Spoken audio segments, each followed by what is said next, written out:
आइए इन दो व्यंजकों 16x जमा 14 और 3x का वर्ग जमा x घटा 9 के जोड़ को सरल यानी सिंप्लीफाई करते हैं। हम इसे इस तरह भी लिख सकते हैं 16x जमा 14 और 3x का वर्ग जमा x घटा 9 के विपरीत का जोड़, या फिर ऋणात्मक 1 गुणा संपूर्ण व्यंजक 3x का वर्ग जमा x घटा 9। दूसरे शब्दों में हम ये भी कह सकते हैं कि हम ऋणात्मक 1 को कोष्ठक के अंदर प्रत्येक पद से गुणा कर रहे हैं, या फिर ऐसा करने से हम उनके चिन्ह को विपरीत कर रहे हैं। अब इस पहले बहुपद को, जो कि 16x जमा 14 है, बिना कोष्ठक के लिखते हैं, यानी कि 16 गुणा x जमा 14।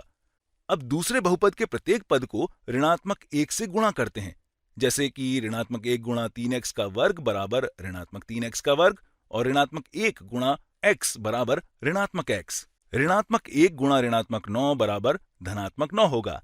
हम जानते ही हैं कि ऋणात्मक को ऋणात्मक से गुणा करने पर धनात्मक मिलता है। अब हमें समान पदों को एक साथ जोड़ना है। इसके लिए इन्हें इनकी घातों के घटते क्रम यानी डिक्रीजिंग ऑर्डर में लिखते हैं। सबसे पहले x की घात 2 के पदों को लेते हैं। यहां x की घात 2 का सिर्फ एक ही पद है, जो कि ऋणात्मक 3x का वर्ग है, इसलिए इसे ऐसे ही लिखते हैं, यानी कि ऋणात्मक 3x का वर्ग। अब हम x की घात 1 के पदों को लेते हैं। यहां x की घात 1 के दो पद हैं, 16x और ऋणात्मक x यानी 1 गुणा x है, इसलिए 16x ऋण 1x बराबर होगा 15x के।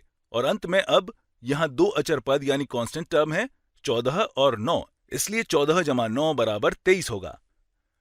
और ये देखिए, अब हमने इसको सरल कर लिया है।